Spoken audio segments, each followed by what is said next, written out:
Hello and welcome back to the Chatsworth Quilt-Along. This month we are working on the setting Braided Flying Geese block. So these are the blocks that go in between all of those pieced star blocks that we've been working on. And it's really kind of fun because you're able to use all your different scraps from all your leftover stars. So we are going to be on pages 30 and 31. And so like I said, you're going to grab all your leftover scraps, your background, and your accent fabric. This is the block that we're going to be making. And we're going to start right off with step number 1, and we're going to need 2 different fabrics of our assorted prints.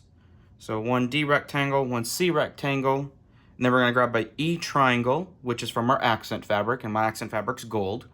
And then that's all we're starting with, is just those 3.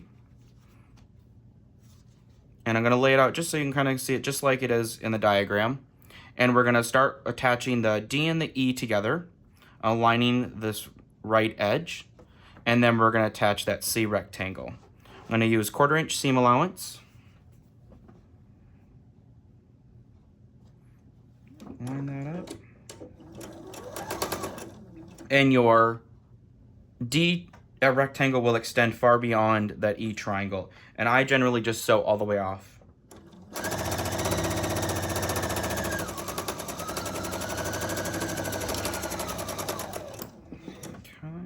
And one of the little tricks I have for when you're sewing this, so whenever in any sewing that you do that you have a piece that extends far beyond it, always kind of twists and kind of doesn't lay right when you're sewing. So I always go ahead and I snip that seam right up to that seam allowance just past.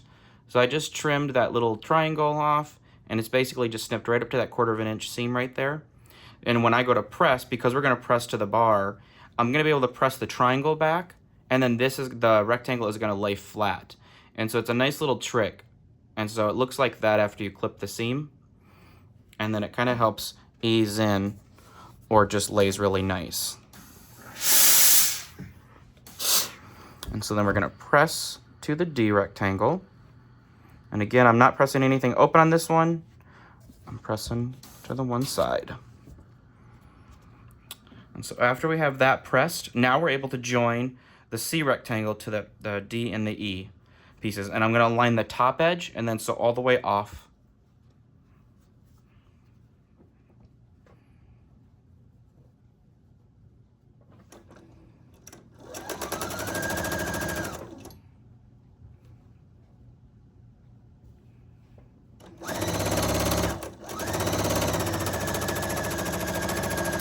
And I'm going to keep sewing all the way off. And again, I'm going to go and trim this point right to the seam. Okay, and I snipped right at the seam allowance. And again, it's going to help me have those pieces lay flat.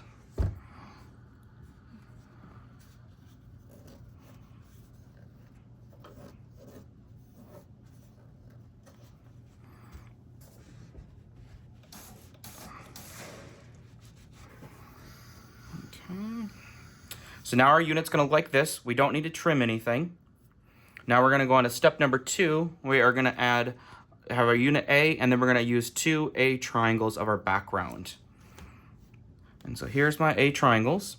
And when I go to attach these are larger than we need, which is again wonderful because you can trim down everything. So I'm going to start off with the left side, like we've done on everything else in the book. And all you have to do is just make sure this overhangs, this point right here overhangs about 1/4 inch. It's not crucial, but just make sure it overhangs. You want all your extra to be in the middle up here. So 1/4 inch overhang down on the bottom. I'm going to stitch a 1/4 inch seam.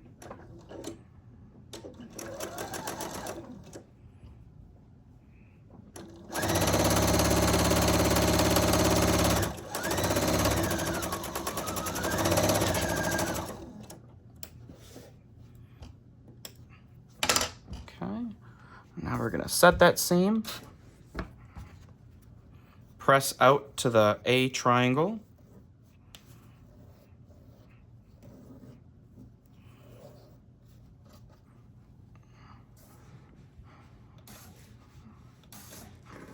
give it a press. Okay, and then we're going to add the right A triangle on that, and that one we're going to overlap again, extend it a 1/4 inch beyond. All your extras should be up here. and I'm going to stitch.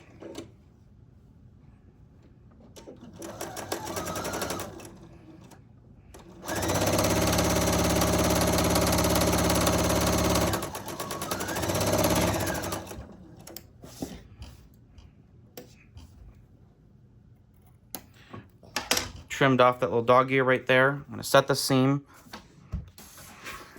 and we're going to press out to the A triangle.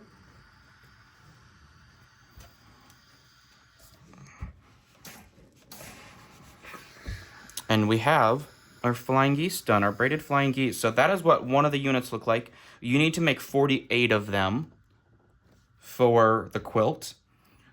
And we're going to trim this. And so this is oversized, as we talked about. And again, I'm going to use my block lock ruler. I love the Flying Geese block lock ruler.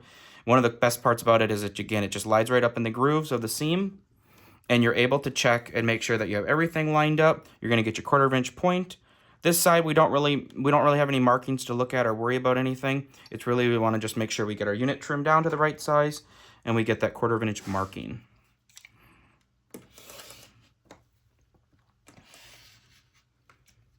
So I'm going to trim the first 2 sides, rotate with my mat, my unit. That's the best part. Double check everything. And then we're going to trim the other 2 sides. And you're just going to have fun making them, go to town on making the braided flying geese. And again, you need 48 of them for the quilt. So now if you want to use the foundation paper, this is the Chatsworth Braided Flying Geese foundation paper. You get 50 of them on the pad, and it looks like this, and it's all the lightweight newspaper print, so it's really nice for sewing on and making it as foundation. And this is totally optional, so you can either do the traditional method we just went through, or you can use the foundation paper. And there's 2 extra papers in the pad so that you can practice on. And with the foundation pad, it's pretty cool. You can make the regular braided flying geese that's shown in the book. You can also make a braided flying geese where it's white here and you use a print out here. Another kind of variation where you have you don't have an accent or anything. You have your background outer, and then your accent or your background triangle here, and then 2 different assorted prints. And then you can use the paper to make regular flying geese, whether you have a dark base or a light base. So there's basically 5 different variations that you could use the paper for if you don't just want to make the braided. You could have fun and do different variations and different colorings if you wanted to. With the paper, it comes with a set of instructions on the inside of the front cover. Also, there's cutting, whether if you're doing just a regular 2 different fabric goose, or if you're going to do 3 or more different color goose, any of those variations, you're going to want to follow the cutting, and everything's labeled 1, 2, 3, 4, 5, 6. And then on the right side is all of our kind of general information, some tips, and then you're going to have the basic sewing instructions. First thing is we're going to shorten our stitch length because we're going to be sewing on paper. I always like to go to 1.5. Okay. There's some people go a little bit lower. You're going to use a ruler with 1/4 inch markings. Okay. And then we're going to have a piece of paper that we're doing, and then our fabrics are all cut slightly larger, which is really nice. Okay. And then I don't recommend necessarily reversing, starting, stopping, or doing any back stitch. You don't need to. And we're just going to sew on the solid lines. And because it's a goose, we're going to be able to sew all the way off, which is really nice. Okay. And then so we're going to be working on the wrong side of the paper.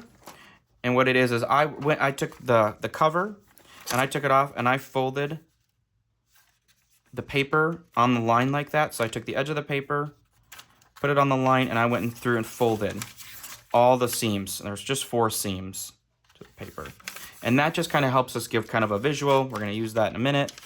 But I'm going to take my fabric 1 piece, and that's going to match with fabric 1 on here.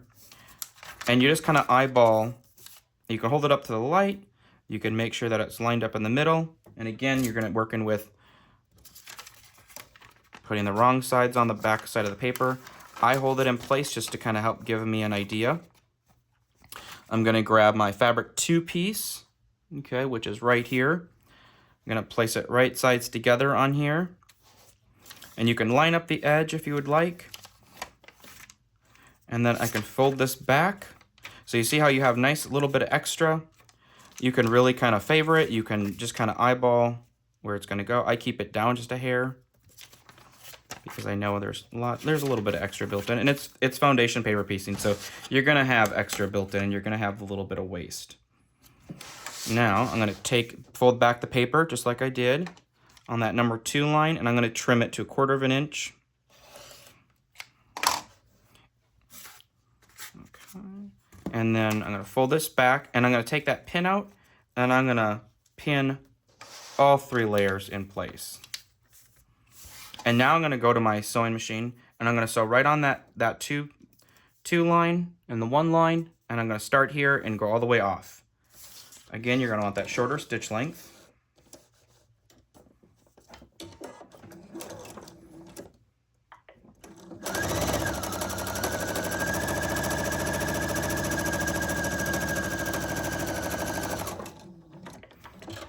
And it's really handy if you have a cutter on your machine. Okay. And there's no need necessarily to go back and trim this because it should be right to the 1/4 inch. If you want to go back and check it, you can. And now we're going to go press this with the iron. Now you're not going to use any steam on this because the paper will start to warp and kind of curl up. So I'm just going to set my seam. And then I'm going to fold this back onto the paper, exposing my piece number 1 and 2.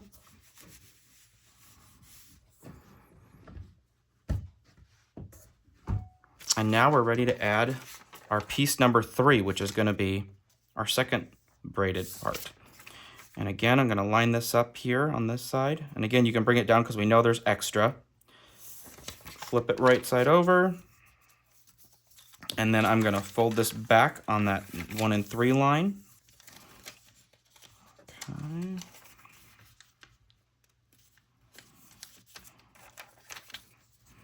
And then double check it again, so folded it back. And again, if you had any stitches that went past your first line, it's all good. It just pops right out. And now I'm going to trim that 1/4 inch beyond.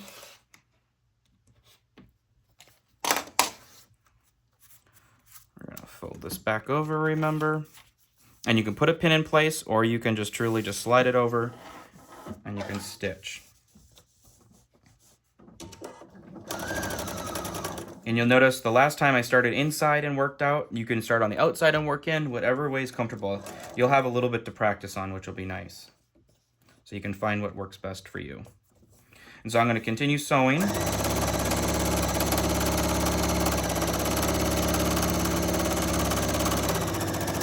Again, I went right past the line. That's okay. Check and see how we did. Fold it over to make sure that we covered that line. That's the nice part about the paper piecing. Everything's oversized. So we're going to set our seam. Press it open.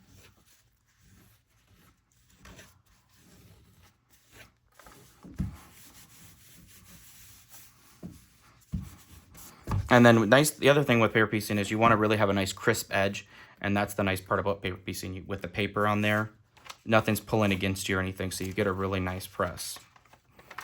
Okay, now we're ready to add pieces 4 and 5, which are our outer triangles. Okay, so I'm going to go back to 4, fold the paper back, and that kind of helps me eyeball to where and what's extended. And you're going to be able to line this up. You can line it up on this side. Line up that outer edge.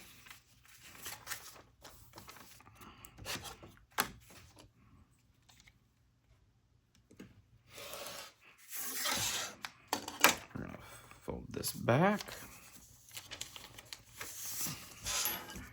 Get ready to sew our seam.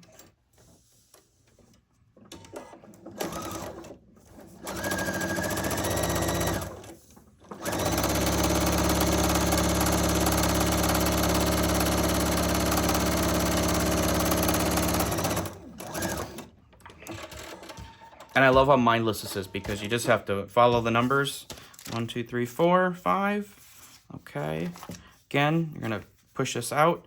Make sure that it's extending beyond those black lines, and yes, we are good. Okay.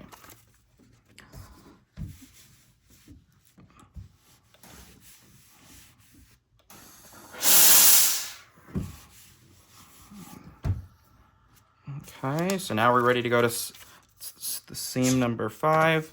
Folding that back, and right here, because I stitched off a little bit, just gonna peel it back just a hair. And then because I pre-folded this, it's gonna fold really nicely right along that side. Okay, gonna marry the triangles, and again, you can bring your triangle in like this, or you can leave it out a little bit. It's really up to you. You'll have plenty no matter what you do. I'm gonna bring it in a little bit more on my mat. I'm gonna trim 1/4 inch beyond.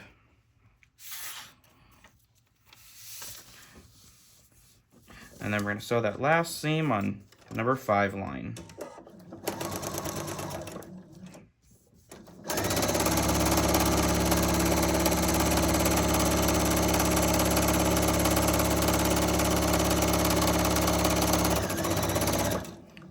I went all the way off. We're done with our little ruler. So now we can check it again. We're good there. It goes to the edge of the paper or just on the inside. I'm going to set the seam. And then we're going to press the seam open.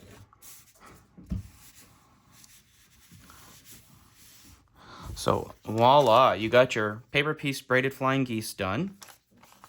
Now we can trim along this outside edge. So if you have a ruler that's that same size, or you can use your little ruler, depends on whatever you want to do. I would usually just trim it up. I'll put the ruler since I have it on that size.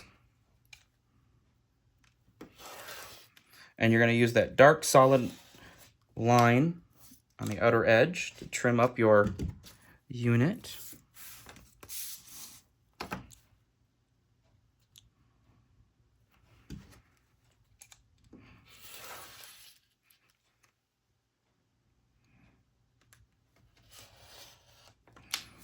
Okay. And again, whether you're doing the paper piecing or the traditional method for the braided flying geese, you have to make 48 of them for the quilt. And then here's the best part. The paper just falls literally right off. It's awesome. And I do take the paper out after I'm done. Okay. And I just often, like if you need a little help, so I just tug a little bit on my fabric, just a little bit, so it pulls right out of the stitches. And when they're small enough, it truly just wants to fall right out. Then I fold it. I fold it right back on itself, and then I'll just take my fingernail, even though I don't have any nails, I'll just take the fingernail and just crease it. You can also take your seam ripper and use the point and just run it right along that seam, and then it pulls right out.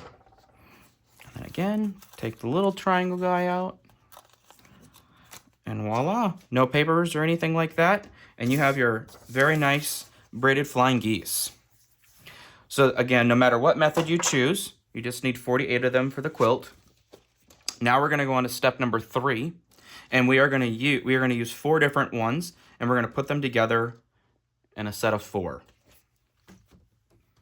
So, just like TV magic, now I can have fun and lay out kind of the different directions that I want to go and see where we're at.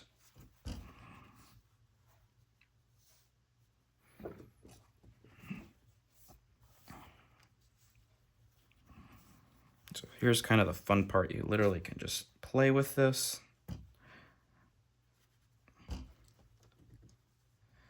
I like that. And then if you have any extras, you're just going to save them for the next block. Okay, so I'm happy with that. I have my colors dispersed. When I look at this, I try to make it so I don't have a black, you know, I'm in the same side of the set of 4, or a gold, or any of the same color. I want to kind of keep it so it's scrappy looking, but also where it's just different enough. Okay, now I'm gonna sew these together. So I'm gonna sew 1, 2, and 3, so 3 different seams. I'm gonna put my stitch length back to my 2.0 that I normally sew at. And then I'm gonna sew, and I'm gonna put the outer points on the bottom. Totally up to you, however you wanna sew. Some people put the points on the top so they can see them. I like it that my feed dogs grab them first. And then I always pin the bottom.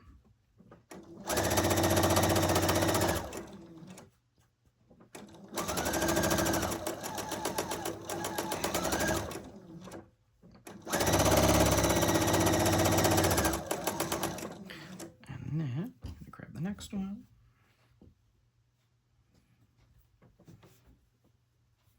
This is always the fun part when your pieces get really big and everything goes together so easy.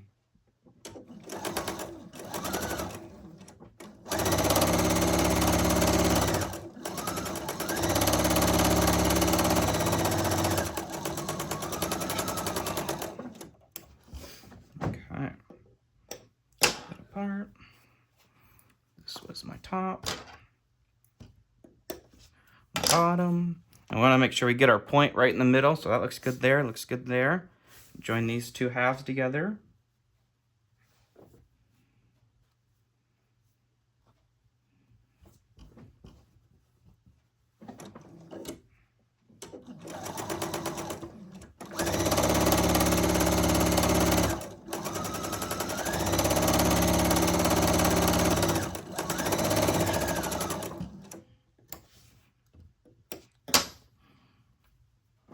Okay, so there's all 4 of them. Now when pressing, I want to make sure that I press against that point so I don't have to bend that point back on the goose. So I don't mind pressing these back because there's no bulk right here. So I'm going to go and I'm going to press basically up or to the right, however you want to look at that. So I always set my seam, and I will often go ahead and I will sew. I need 12 of these for the quilt. I'll go sew all 12 of these together before I press. And then I'll go have a pressing party.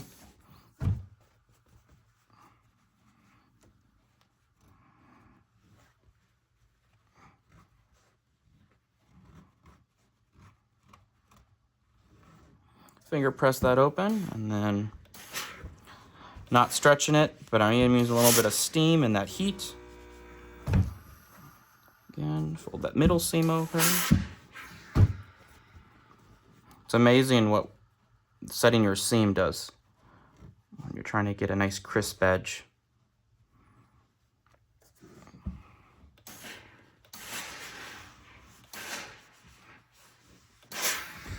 Okay. Back to the last one.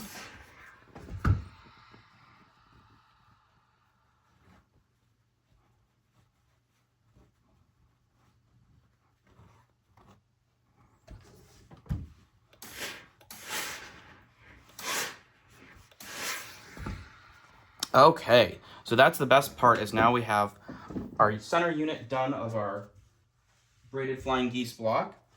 And now we're going to grab our rectangles that are the B rectangles.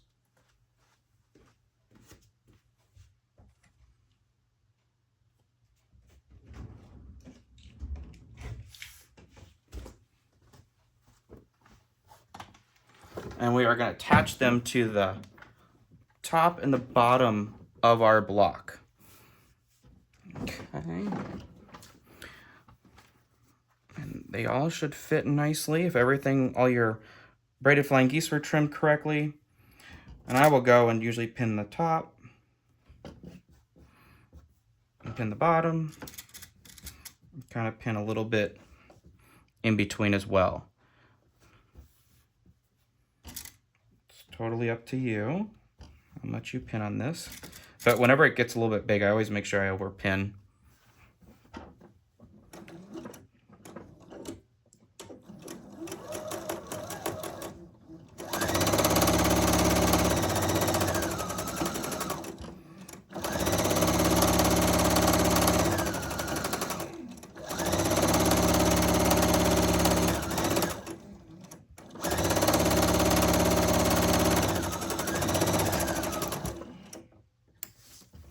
So the first side is done. And you'll notice I always just lay that next side on there as well. Now with this one, I'll show you a little trick. So I will fold this in half and crease it kind of right in the middle. And then you could fold it again, each half in the middle again, line it up that fold. It's just another option for you. And then you have 3 different folds that you can line up on the seam if you want to make sure that it's evenly dispersed. But it's not, I'm not worried about that, but you can do that if you want. Just another option for you.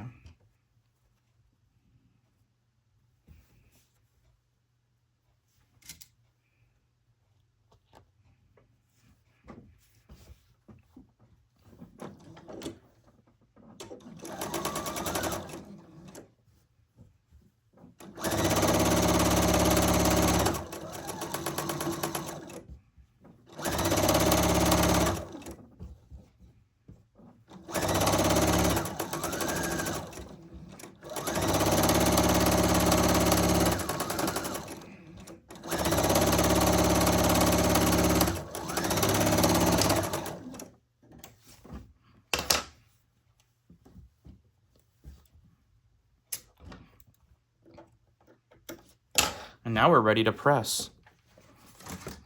Okay. Set my seam.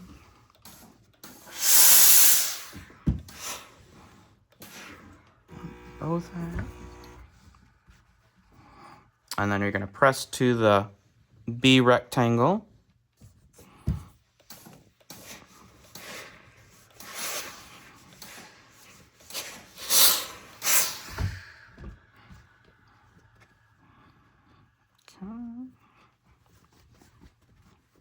Flip it over. We already set the seam on that one, but just rewarming it up a little bit. And I'm just give it a little gust of steam every time I go to press. And that is our Braided Flying Geese block. So again, you're going to make 12 of these, and these are going to go in between our finished blocks with their settings on them. Join us next month for the setting the quilt together. Thanks so much for quilting along.